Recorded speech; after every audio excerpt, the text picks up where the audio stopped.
So hello everyone, welcome back to our channel One Cup Commerce, and today I am here to start a new topic.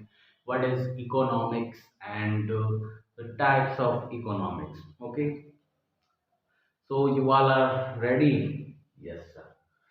Okay, so what is economics? So economics is the science which study behavior and tell us how to utilize scarce resources to get maximum satisfaction. ठीक है, economics क्या है sir? एक विज्ञान है जिसमें हम लोग ह्यूमन बिहेवियर पढ़ते हैं। क्या ह्यूमन बिहेवियर है कि रिसोर्सेज मेरे पास क्या है, स्केयर है, और वांट्स क्या है, अनलिमिटेड है।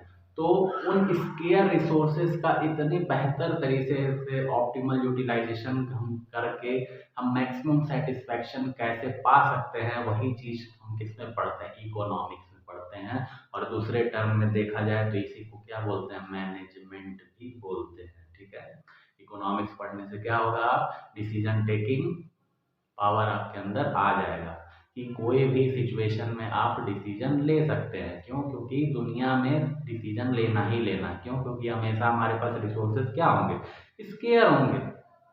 इनकम भी आएगी तो क्या, पैसा भी आएगा तो लिमिटेड आएगा। अब उस लिमिटेड में हम पूरा सब कुछ जो चाहे वो सब खरीदा नहीं सकता। हम सोच रहे हैं कि कार मर्सिडीज खरीदनी है, खरीदो, नहीं खरीद पा सकते हैं उसमें।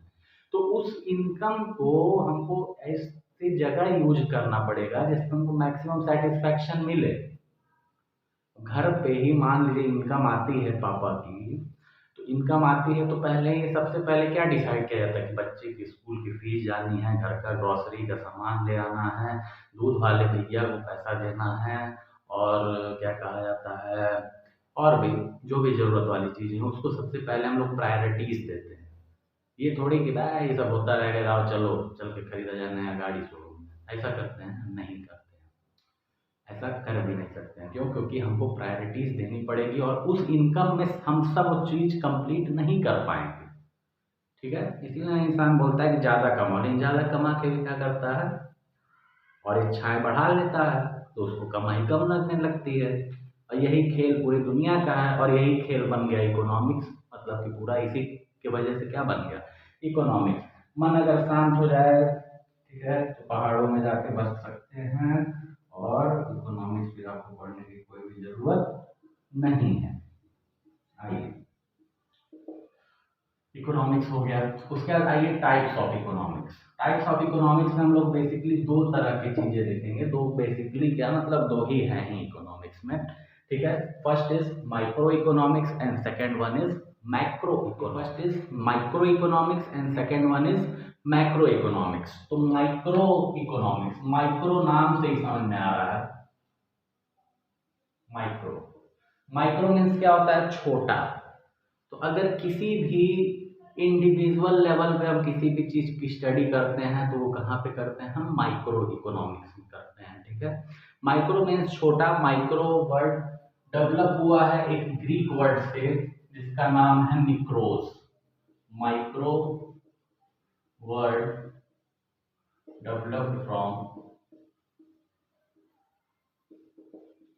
ग्रीक वर्ड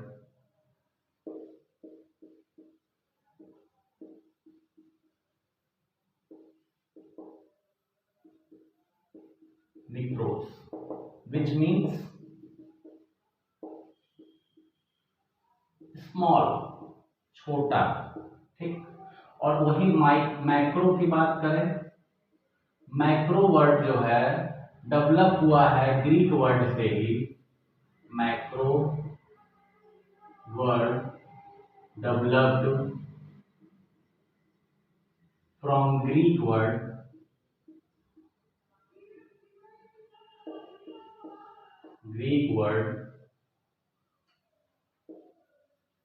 मैक्रोस, MAK।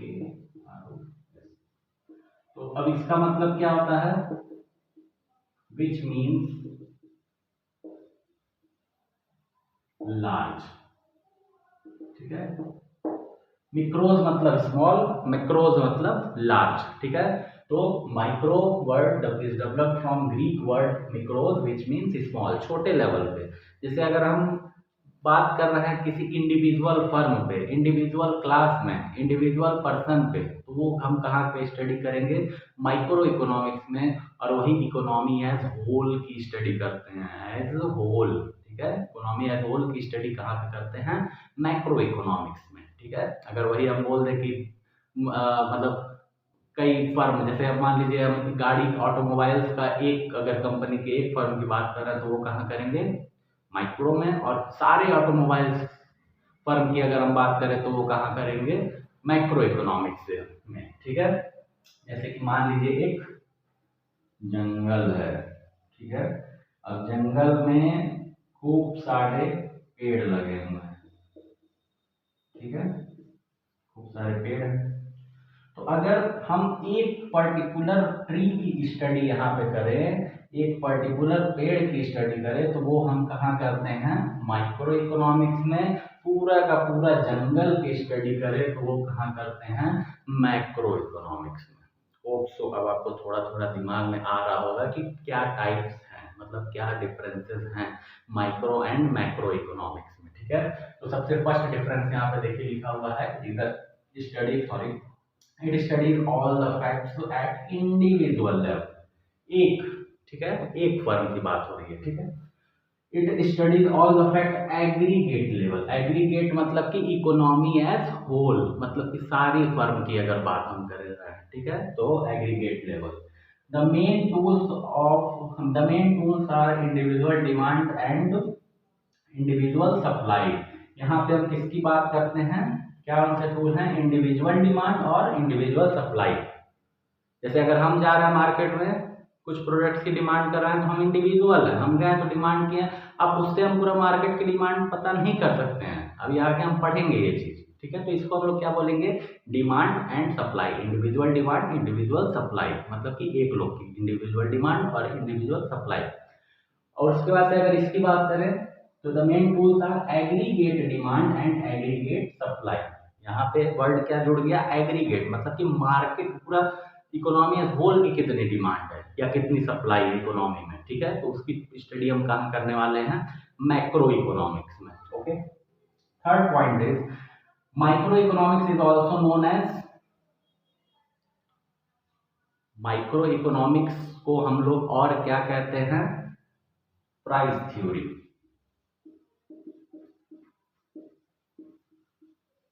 और इसको हम लोग क्या बोलते हैं?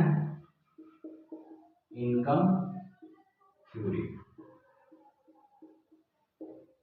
ओके, अब आइए फोर्थ में क्या लिखा हुआ है? Micro economics is considered with the price determination by a firm. Firm की क्या प्राइस होगी उसको हम लोग कहाँ स्टडी करने वाले हैं? माइक्रो इकोनॉमिक्स में। और वही इसमें क्या लिखा हुआ है? It is considered with determination of price for the economy as whole. Economy में कितनी प्राइस डिटर्मिनेशन होने वाली है उसको हम लोग कहाँ पे पढ़ते हैं? माइक्रो इकोनॉमिक्स में। फॉर एग्जाम्पल मैंने यहाँ दिया हुआ है, प्राइस ऑफ अ प्रोडक्ट। अगर किसी एक प्रोडक्ट का प्राइस अगर हम कंसीडर कर रहे हैं तो वो कहाँ पे हम स्टडी करेंगे? माइक्रो इकोनॉमिक्स में। और इसमें जर्नल प्राइस लेवल, मतलब कि इकोनॉमी में जो जर्नल प्राइस सबके लिए मिल रहा है उसको हम कहाँ पे स्टडी करने वाले हैं? मैक्रो इकोनॉमिक्स में। तो होप सो आपको दोनों चीजें समझ में आई हों, इन दोनों में डिफरेंसेस अच्छे से क्लियर हो गया हों। तब तक और वो जो लाल वाला बटन है उस पे भूकंप लेके आओ या फिर भूचाल, मुझे नहीं पता, बस क्लिक हो जाना चाहिए।